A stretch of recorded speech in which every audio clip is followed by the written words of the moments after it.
ensine-nos e que possamos aprender a cada dia a meditar, interpretar a Tua Palavra, de forma que ela venha trazer luz para o nosso caminho e vida, ó Pai, para todos nós. É o que nós te pedimos e agradecemos, em nome do Senhor Jesus. Amém, meu Deus. Amém, irmãos. Vamos sentar, tá bom? Em nome de Jesus. Nós vamos estar dando sequência, então, ao nosso tema, salvação. Na aula passada nós analisamos e vimos sobre o que é a salvação, né? E agora nós vamos estar vendo o porquê e o do que temos que ser salvos, que é a parte segunda, ok? Do nosso estudo. Só antes de dar sequência, alguns irmãos que estiveram na aula passada, tem alguma dúvida? Ficou alguma dúvida? Tem alguma curiosidade? Ninguém? Então tá bom, podemos dar sequência então, né? Ok, então. Por que e do que temos que ser salvos? Tá bom? Todos conseguiram encontrar aí na apostila? O item 2, ok? Vamos lá então. A primeira questão a ser analisada é a do porquê, ou seja, por que preciso ser salvo. Alguém quer ler para eu poupar minha garganta aqui, que estou meio... Não, está meio doendo, mas vai melhorar. Em nome de Jesus. Alguém quer ler? Quer ler, Barão? Você deu um sorriso? Você quer ler, né? Pode ler. Vai? É o item 2 da página 2. Por que e do que temos que ser salvos? Amém. Irmãos, então, quem tem a Bíblia, vamos abrir lá em Romanos capítulo 6, versículo de número 23. Então esse versículo de Romanos 6, 23, ele expressa muito bem essa questão do porquê nós temos que ser salvos, tá? E ele diz assim, irmão quer ler, querido? Pode ler, por gentileza.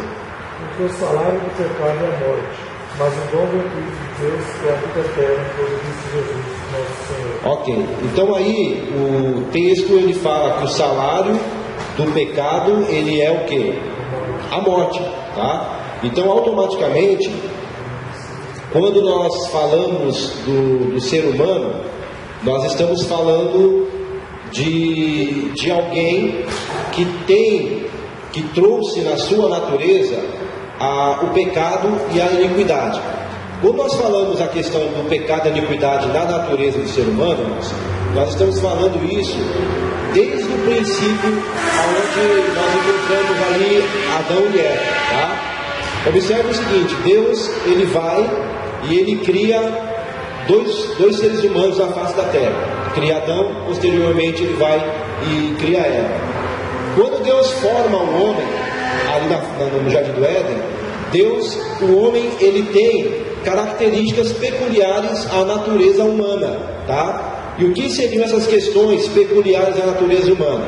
Primeira questão, Deus ele não poderia tirar do ser humano que ele cria o direito de escolha.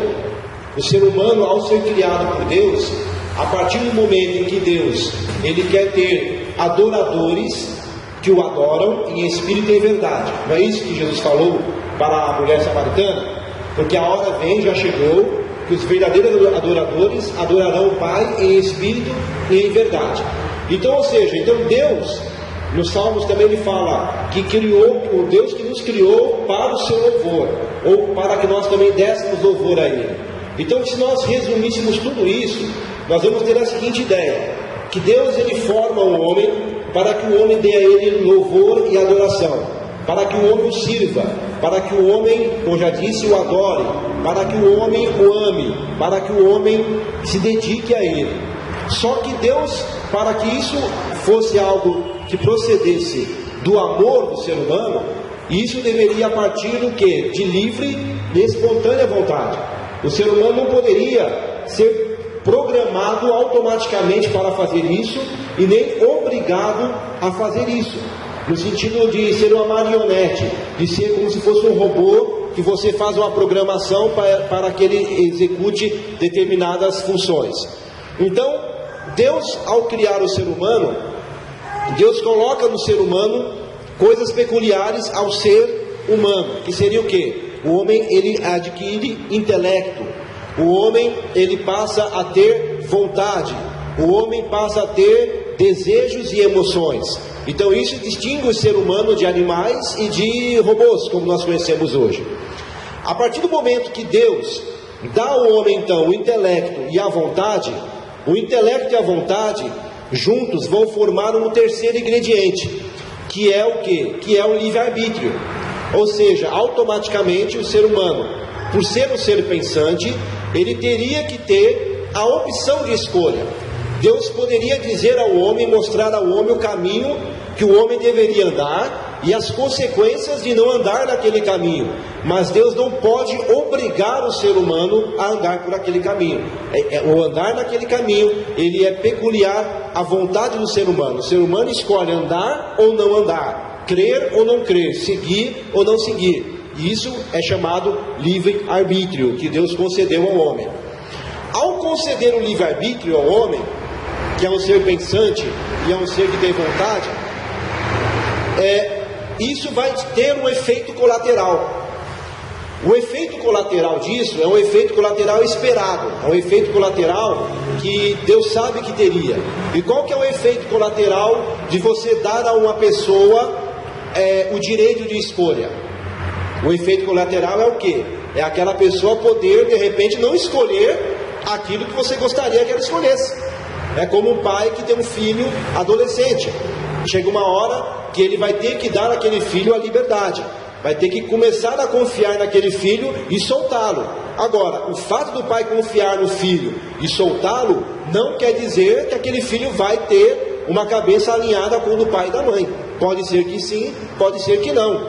De repente, o pai e a mãe dão ao filho uma liberdade e ele vai usá-la e com responsabilidade e vai ter um comportamento correto, e de repente ele pode ir para as drogas, para a bebida, ele pode ir para a prostituição, ele pode ir para as noitadas. Então ele pode ir num caminho totalmente inverso àquele que o pai e a mãe projetou para o filho. Mas isso é a consequência, porque uma hora você tem que soltar a pessoa. Você não vai manter o seu filho grudado com você a vida toda. No caso de Deus é a mesma coisa. Se Deus quer adoradores que o adorem em espírito e em verdade e voluntariamente, Ele tinha que dar a essas pessoas o livre-arbítrio, o desejo, a liberdade de escolher o caminho que devia andar. E para isso, quando Deus cria o homem e a mulher lá no Éden, como que Deus faz essa situação? Vocês perceberam que lá no livro de Gênesis, no capítulo 3, se eu não me engano, deixa eu ver aqui. Vou ler aqui o capítulo 2. No capítulo 2, versículo de número, vamos ler o 7 e 8. Gênesis 2, 7 e 8. Se tiver uma água, por gentileza, aquela água consagrada, para manter a garganta abençoada. Gênesis 2, versículo 7 e 8. Quem achou pode ler, por gentileza.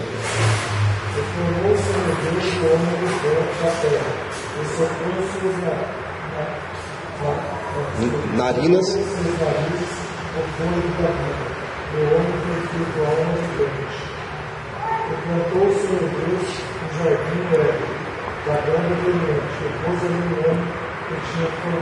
Ok.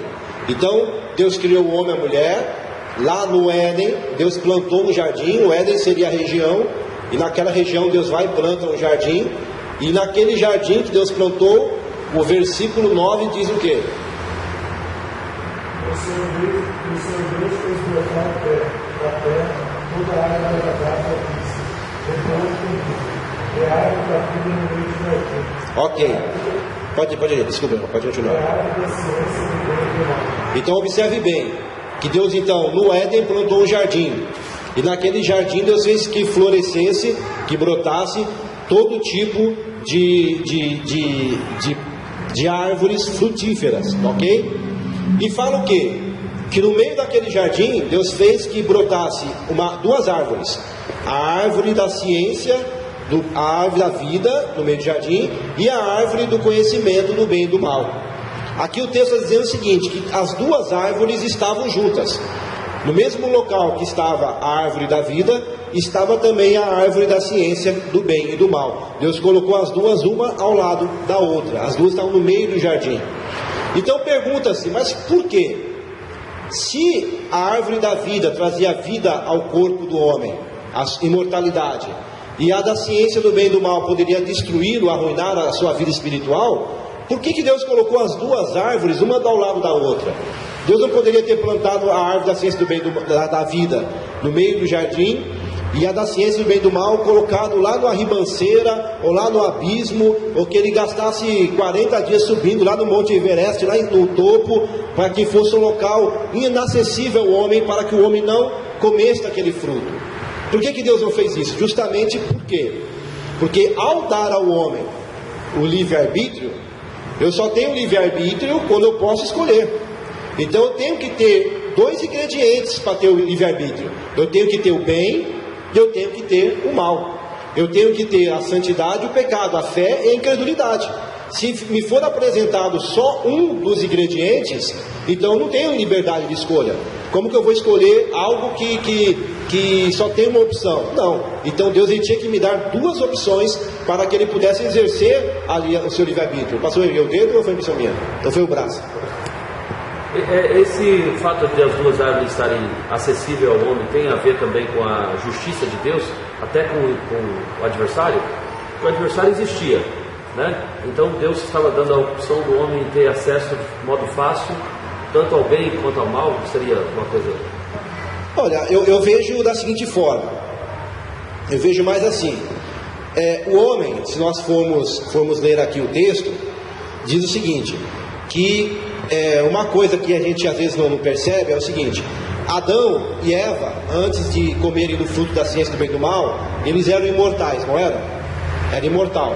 Quando nós falamos imortalidade, nós estamos falando o quê? De um corpo que não morre, tá? Um corpo que não morre. Então ele é imortal. Esse corpo de Adão e Eva que não morria, por que não morria? Essa é a questão. Por que o corpo de Adão e Eva não morria? Então, se nós vemos aqui o texto, ele vai dizer o quê? Que quando o ato do homem se alimentar da árvore da vida, é aquela árvore da vida que trazia vida para o corpo, que trazia imortalidade para o corpo de Adão e Eva. Adão e Eva não eram imortais porque eles não tinham pecado ainda. Na verdade, não. Na verdade, Adão e Eva, em santidade, comendo do fruto da vida, eles eram imortais. E após o pecado, também, se eles comessem do fruto da árvore, continuariam imortais também. Então a imortalidade não estava relacionada à santidade, mas estava relacionada a se alimentar ou não, a ter acesso ou não na árvore da vida. Entende, irmãos? É que geralmente as pessoas relacionam essa eternidade à santidade, à pureza. Perdeu a pureza, perdeu a eternidade. Na verdade, não.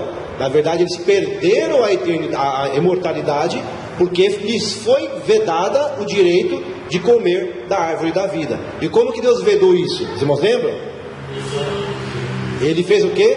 Ele não apenas expulsou Adão e Eva do jardim, mas fez o que também? Colocou querubins com espada de fogo para guardar o caminho da árvore da vida, e fala o quê? Para que o homem não vá até ela, coma e viva eternamente. Isso mesmo depois de ter pecado.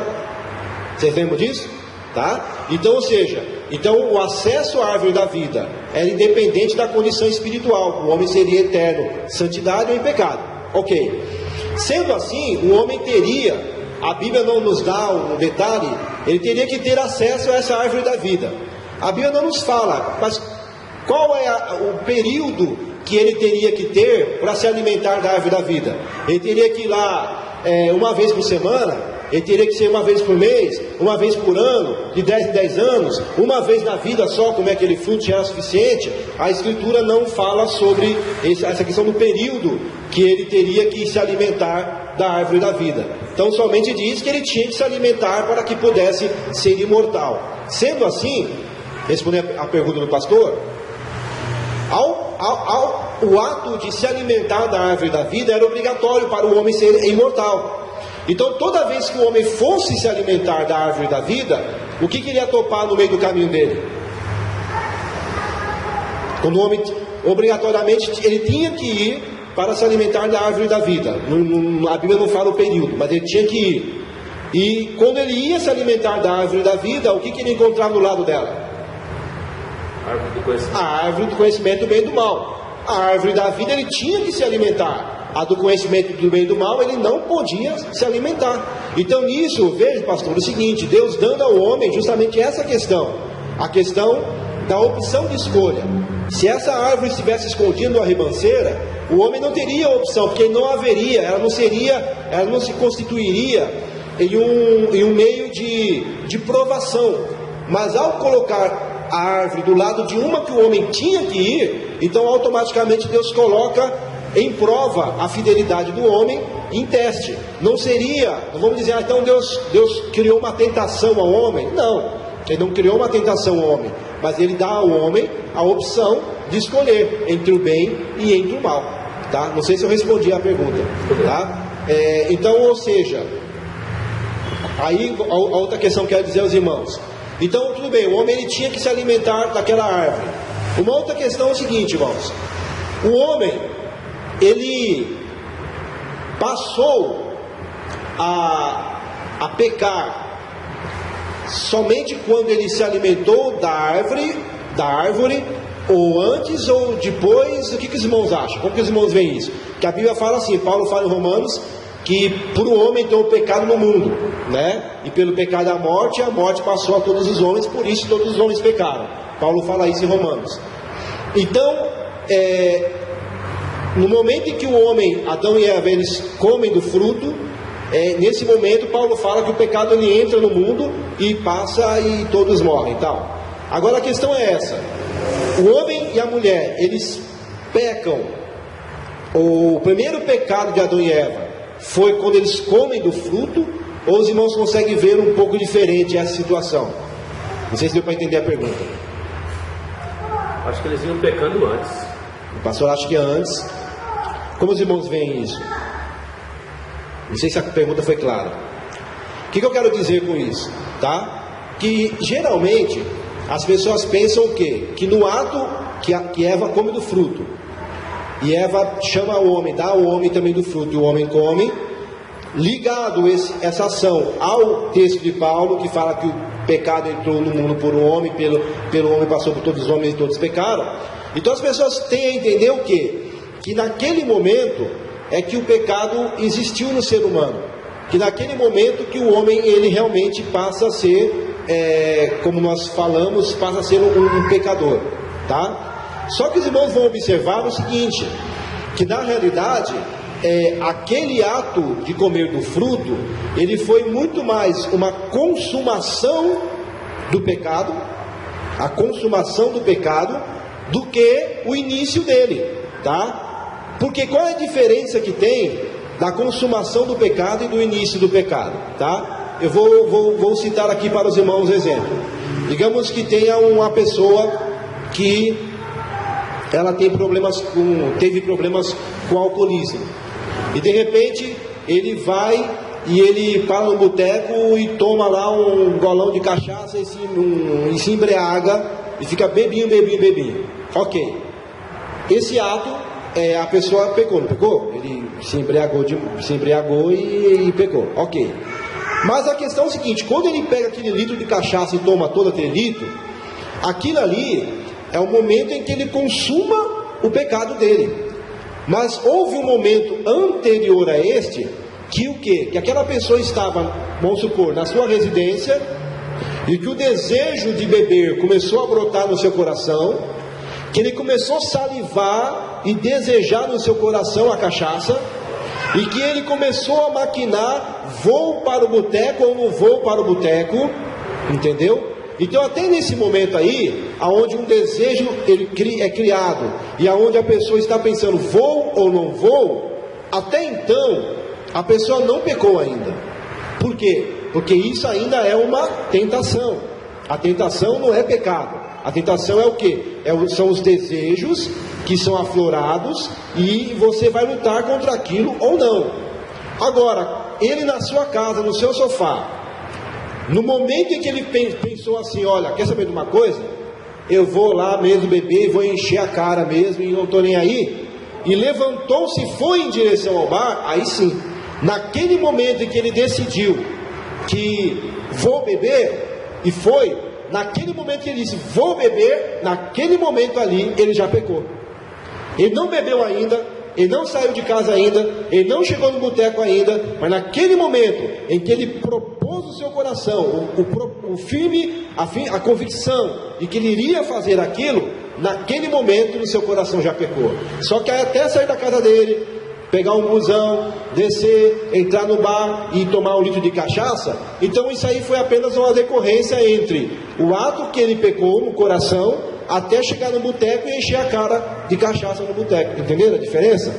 Lá no boteco, ele consumou o pecado que ele concebeu aonde? Lá na casa dele, quando ele decidiu que ele iria até lá e iria fazer aquilo. Ele poderia ter tido aquele desejo, ele poderia ter sentido a vontade, ele poderia ter pensado vou ou não vou, e dizer o quê? Não vou, não vou. Eu não vou porque é errado e eu não vou ceder a esse desejo. E pronto. E ao invés de ir para o boteco, ele poderia ir para a igreja orar junto com os irmãos. Então, ou seja, aquele momento de tentação não consistiu em pecado. Por quê? Porque ele venceu.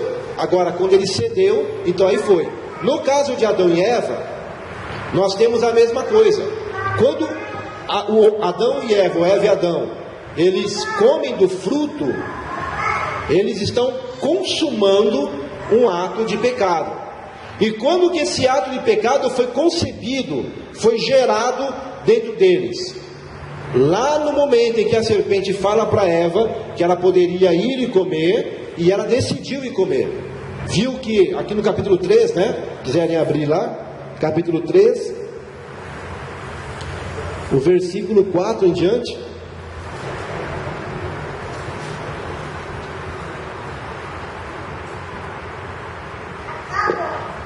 Capítulo 3, versículo 4 em diante.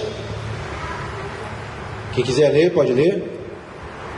Então a serpente disse à mulher: certamente não morrereis, porque Deus sabe que no dia em que dele comereis, servirão os vossos olhos, sereis como Deus, sabendo o bem e o mal. Então, agora o versículo 6, que é o que vai acontecer. Pode ler, pode ler. 6. Vendo a mulher que aquela árvore era boa para se comer e agradável aos olhos, e a árvore desejada para a carne. Não, pode vir. Pode vir. Amém. Entendeu? Então, como ela viu que a árvore era boa, que a árvore era agradável, então naquele momento aquele sentimento começou a brotar no coração de Eva. E aí, quando ela decide que vai comer e vai contrariar a vontade de Deus, então naquele momento ali, Eva já pecou. O pecado já foi concebido na vida dela. Aí até ela ir à árvore e pegar do seu fruto e comer, ela estava apenas consumando aquilo que ela já tinha gerado no seu coração. E deu a Adão, e Adão também comeu. O que nós aprendemos com isso, irmãos? Nós aprendemos o seguinte. Vamos ver o que nós não aprendemos. Primeiro, nós não aprendemos que o homem só passou a ser pecaminoso após o momento que ele comeu do fruto? Sim ou não? Sim? Sim.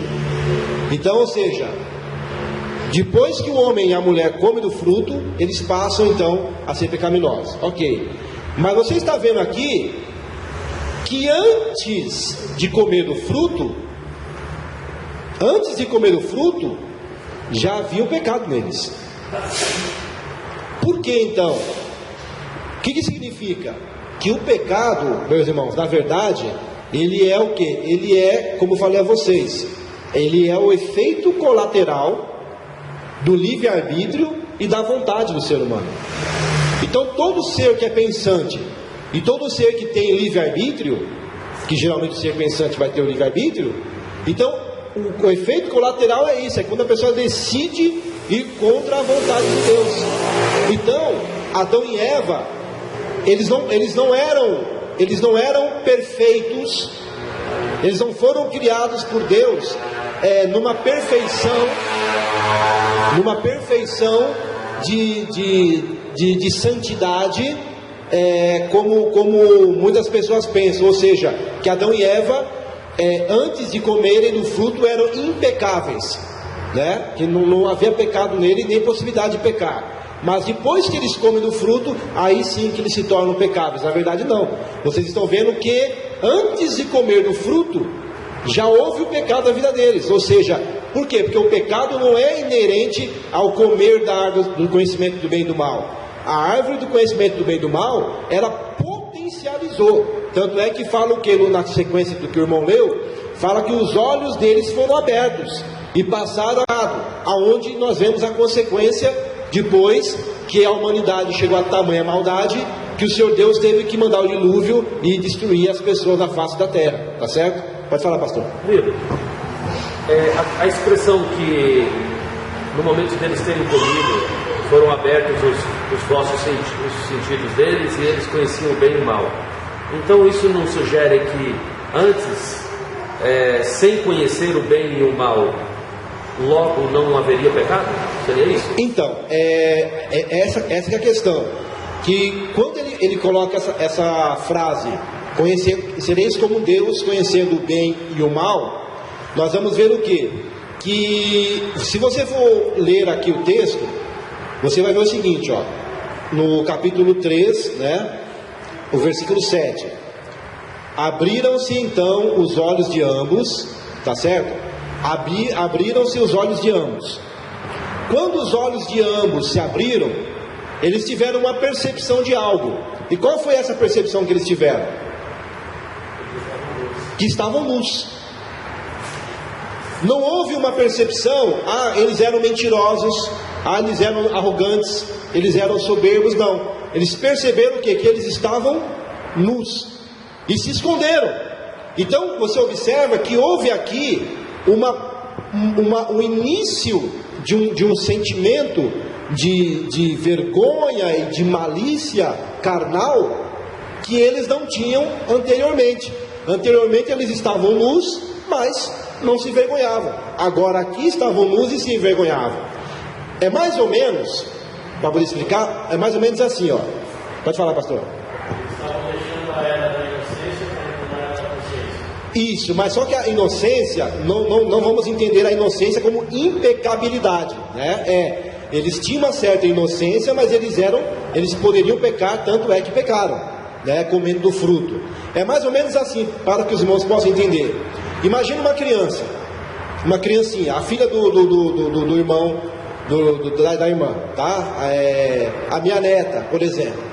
Se nós pegarmos essas crianças e deixarmos elas nuas aqui, brincando, alguma delas vai se esconder? Alguma delas vai, estou nua, ai meu Deus, ai que vergonha. Vai acontecer isso com elas? Vai? Não vai. Vão brincar peladinho aqui, vai correr e tal, se bobear, um vai pegar o pipiu do outro e vai dar uma marteladinha ainda, ai que legal, a minhoquinha, pum. Eu estou brincando porque já fizeram, quando a gente era criança lá, fizeram isso com a gente, né? Dar uma marteladinha assim e tal, e eu fui a vítima, né? Moleque é terrível, né? Então, ou seja, mas não vai, tudo bem. Mas essas mesmas crianças, uma pode pegar o brinquedo da outra e a outra vai dar-lhe uma dentada porque pegou o brinquedo? Pode ou não pode? Pode. Uma pode pegar uma bolacha e a outra pedir, dá um pouquinho para mim, e ela, não, esse aqui é meu. Observe então, é a mesma coisa. Observe que não há um grau de maldade no sentido da malícia sexual, da impureza sexual, mas há uma maldade já nas ações, nos atos, que não tem a ver com a questão sexual ainda. Um dia eles vão crescer e vão ter. Então a questão aqui de Adão e Eva é mais ou menos isso.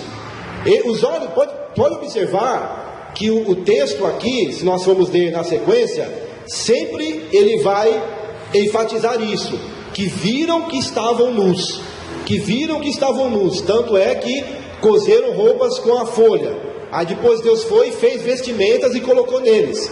Então, é como se fosse uma maturação do pecado para essas questões numa área que eles ainda não tinham.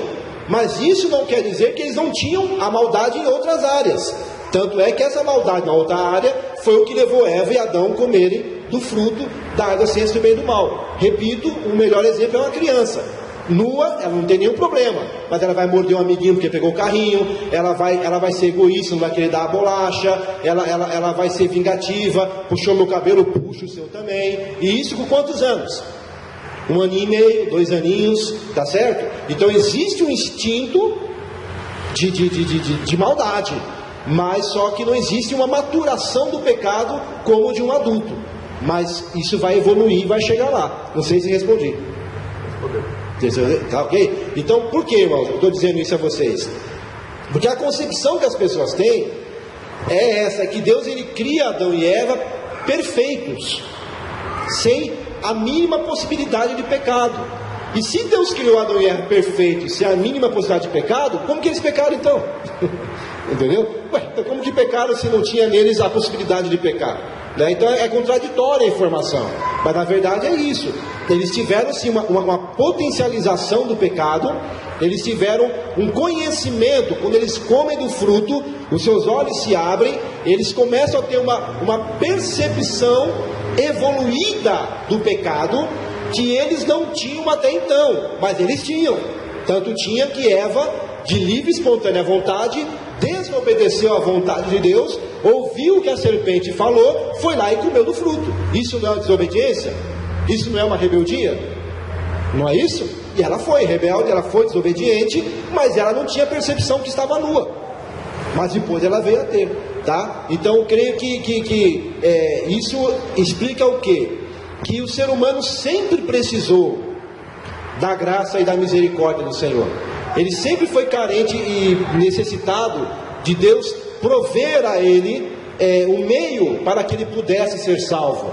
Daí aqui a questão, por que nós temos que ser salvos? Nós temos que ser salvos por quê? Porque a natureza do coração do homem, ela é má desde a sua meninice. Não é isso que diz aqui em Gênesis 8, se eu não me engano? O próprio Deus fala, né? É Gênesis 8? Ah não, Gênesis 6, versículo 5. Alguém pode ler?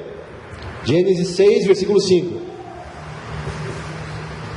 E viu o Senhor Deus que a maldade do homem se multiplicava sobre a terra, e que toda a imaginação dos pensamentos do seu coração transformar continuamente. Ok. E pesou no coração de Deus ter feito o homem sobre a face da terra. Ok? Então ele fala assim: arrependeu-se o Senhor ter feito o homem na face da terra. E ele fala, agora também é no 8:21, se eu não me engano. Ele fala 8:21, deixa eu ver. Capítulo 8, versículo 21. Como nós vemos lá. Sentiu o Senhor o cheiro suave e disse em seu coração: não tornarei mais a amaldiçoar a terra por causa do homem, porque a imaginação do coração do homem é má desde a sua meninice. Okay. Nem tornarei mais a ferir todo vivente, como acaba de fazer. Entenderam? Então a imaginação do coração do homem é má desde a sua meninice. Tá? Então, por isso a necessidade do homem ter que ser salvo. Porque o homem por si só, nunca ele vai ser suficientemente bom para que pudesse, pela sua bondade, ser salvo. Todos nós que estamos aqui, irmãos, por melhor que nós possamos ser, por mais corretos que nós sejamos, em todos nós existe também um pouco do mal. Em todos nós existe um pouco do mal. Alguns um pouco mais, outros um pouco menos, um numa área, outro na outra área, mas nenhum de nós é santo, é inocente e é puro 100%. Não. Em todos nós existe sim.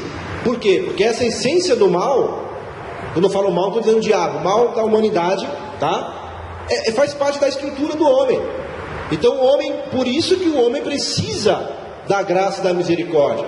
Por isso que o homem precisa alcançar de Deus uma provisão para que ele possa escapar da condenação.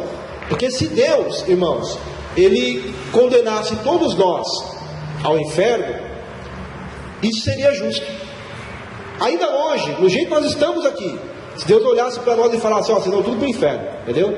Deus ainda estaria sendo justo. Por quê? Porque se nós formos olhar os nossos atos, e nós somos já santificados e estamos diante de Deus, mas existe maldade em nós também, tá certo? Então a maldade que existe em nós, ela precisa da provisão de Deus.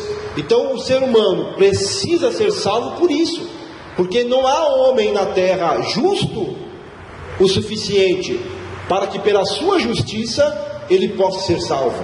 Não há homem na terra santo o suficiente para que pela sua santidade ele possa ser salvo, porque em toda pessoa vai haver resquícios de maldade, em toda pessoa vai haver resquícios de uma natureza que tenta nos dominar e tenta nos destruir. Exemplo disso, quantas pessoas os irmãos conhecem, e talvez você mesmo possa ter passado já por isso, que um dia estiveram no Evangelho e hoje não estão mais. De repente até a gente pode ter passado por isso uma época, por um momento, não é isso? Então, pessoas que já estiveram mergulhadas nas coisas de Deus e que hoje não estão mais. Hoje não estão mais servindo ao Senhor. Não quer dizer que não possam voltar a servi-lo, mas não estão mais. Por quê? Mas como que pode? Às vezes nós falamos, aquele irmão, aquela irmã, era tão abençoada, era tão cheio do Espírito, mas como que ficou desse jeito? É a natureza humana, que tem que ser dominada pela natureza divina, senão não tem jeito. Eu dei aula um tempo numa igreja de um pastor, e ele era um pastor de um ministério evangelístico, e era uma bênção. Aquele irmão era um irmão abençoado, era um pastor carinhoso, um pastor zeloso, ele se envolvia na obra com as pessoas, tinha um coração gigante, era um homem abençoado por Deus. Só que antes de ser cristão, ele era ladrão de banco, e ele tinha roubado alguns bancos, e foi preso, e nesse meio termo que ele foi preso, ele conseguiu fugir da cadeia, e na fuga da cadeia ele encontrou Jesus, e acabou se convertendo. Se converteu, tinha lá a esposa, tinha 2 ou 3 filhos, e como ele já tinha esposa, tinha filhos e tal, ele entendeu que não havia necessidade de ele se entregar à polícia, mas que Deus iria fazer uma obra e apagar lá o arquivo dele e libertá-lo daquela situação. E nisso ele começou a congregar na igreja e foi crescendo ministerialmente até se tornar pastor depois de 5 anos, e depois iniciou esse trabalho. A igreja cresceu. Na época que eu dei aula lá, tinha acho umas 150 pessoas mais ou menos na igreja, e era um pastor zeloso, cuidadoso. Aconteceu o quê? Que depois ele acabou indo visitar o pai dele na cidade antiga, onde ele havia morado. E isso já tendo se passado acho que 8 anos ou 9 anos. Chegando lá, ele vai no bar comprar lá um pãozinho, ele dá de cara com uma pessoa que era investigador de polícia, que na época eu conhecia, 9 anos atrás. E o sujeito o reconheceu e deu voz de prisão para ele, e ele foi preso. E sendo preso, aí houve aquele alvoroço, aquele desespero e tudo, né? E ele ficou preso. Chegou na cadeia, ele lá dentro começou a fazer um trabalho também evangelístico. E começou a evangelizar e ganhou várias pessoas, ganhou acho umas 30 pessoas na cadeia lá, e faziam cultos e tudo mais e tal. E ele ficou preso 4 ou 5 anos, tá? Aí foi solto. Eu perdi um pouco o contato, eu não sei o que aconteceu nesse período que ele foi preso até ele ser solto. Mas resumindo aqui a história, quando ele foi solto, eu soube da morte dele, que ele já havia sido assassinado. E quando eu fui pesquisar por como que ele morreu, ele tinha subido a um morro para comprar drogas, e lá foi assassinado pelos meliantes ou pela polícia, e foi assassinado. Resumindo, naquele momento em que ele foi ao morro, ele já não estava mais no evangelho, ele estava desviado, entendeu? Eu não sei assim quando que aconteceu isso, como que foi, o que ele passou, eu não sei, não tive esse contato, mas eu sei que ele morreu subindo ao morro para comprar drogas, entende, irmãos? Então, uma pessoa que até hoje, isso já faz Tem o quê? Até uns 20 anos isso aí. E até hoje quando eu conto assim, eu não consigo crer num negócio desse. Porque eu convivi com ele, eu via que a pessoa tinha um coração nas coisas de Deus, como que acabou nessa situação. De repente ele teve um tempo de se arrepender antes de realmente falecer, né? Amém? Pode ter acontecido. Mas eu quero dizer a situação na qual ele faleceu. Então, independente de falar o lugar, né? Mas é isso aí. Então, o que acontece? O que eu quero dizer com os irmãos isso?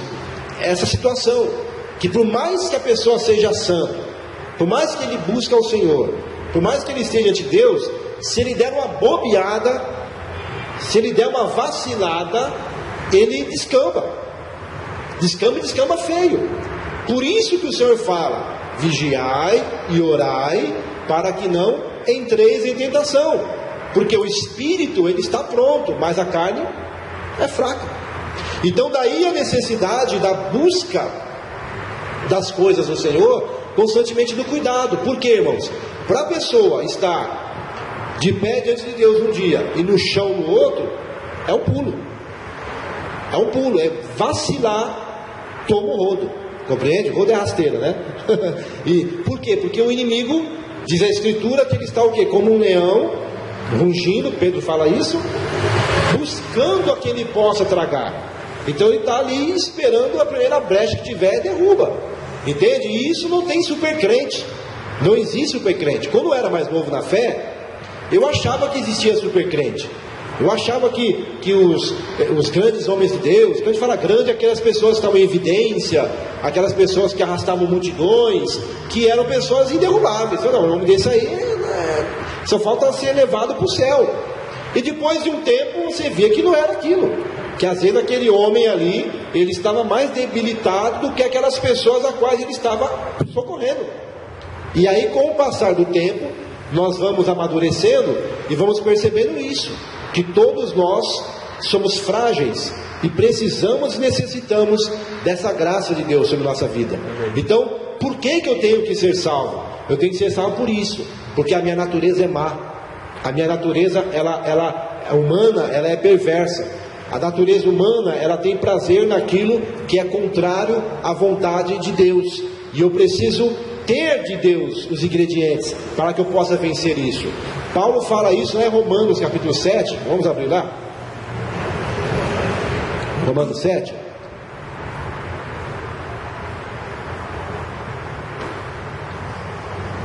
O capítulo 7 de Romanos é depois do capítulo 6, tá? Só para ficar mais fácil para os irmãos acharem aí. Olha, nós podemos ler, deixa eu ver aqui, versículo 7, pode ser do versículo 7 em diante. Olha o que Paulo fala aqui, irmãos. Quem quer ler? Que diremos, pois? É a lei pecado? De modo nenhum. Contudo, eu não conheci o pecado senão pela lei, porque eu não conheceria a concupiscência se a lei não dissesse: não cobiçarás. Mas o pecado, tomando ocasião pelo mandamento, operou em mim toda espécie de concupiscência, porquanto onde não há lei está morto o pecado. E outrora eu vivia sem a lei, mas assim que veio o mandamento, reviveu o pecado e eu morri. E o mandamento que era para a vida, esse achei que me era para a morte, porque o pecado, tomando ocasião pelo mandamento, me enganou e por ele me matou. Até aí está ótimo. Agora pula para o 15. Pois aliás, o 14, desculpa. Bem sabemos que a lei é espiritual, mas eu sou carnal, vendido sob o pecado. Então observe bem. Então ele fala o quê? Que a lei, ela é espiritual, tá? Então vamos pegar aqui a lei como os mandamentos de Deus, tá? Então nós temos no Antigo Testamento alguns, e no Novo nós temos o Evangelho e outras informações. Então ele fala que a lei é espiritual, ela trata com questões espirituais, mas eu, ser humano, sou o quê? Eu sou carnal. Ele fala o quê? Vendido à escravidão do pecado. A figura que Paulo faz aqui é o quê? É como se o pecado ele fosse um feitor. O pecado é alguém que aquele camarada está com um chicote na mão, tá certo?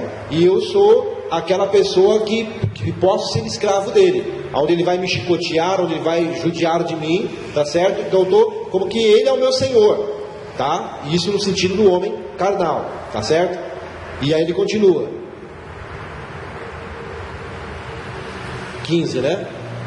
Pois o que faço, não o entendo, porque o que quero, isso não pratico, mas o que aborreço, isso faço. Então aqui ele especifica o que é ser vendido sob a escravidão do pecado. Então ele explica que é o que? O bem que eu quero fazer, esse eu não faço. O mal que eu não quero, esse faço. Quer dizer, então é como se eu estivesse sendo escravizado por algo, porque o meu querer não está sendo realizado. Continua. Porque eu sei que em mim, isto é, na minha carne, não habita bem algum. Com efeito, o querer o bem está em mim, mas o efetuá-lo não está. Então eu quero fazer, o querer o bem está em mim, o desejo de fazer o bem está em mim, mas não está em mim o efetuá-lo. Então isso é a condição de um escravo. Eu tenho vontade de fazer algo, de ser livre, mas eu não consigo, não tenho meios para poder ser. Mas o que faço o bem que quero, pois não faço o bem que quero, mas o mal que não quero, nesse pratico. Ora, se eu faço o que não quero, já o não faço eu, mas o pecado que habita em mim. Acho então esta lei em mim que, mesmo querendo eu fazer o bem, o mal está comigo.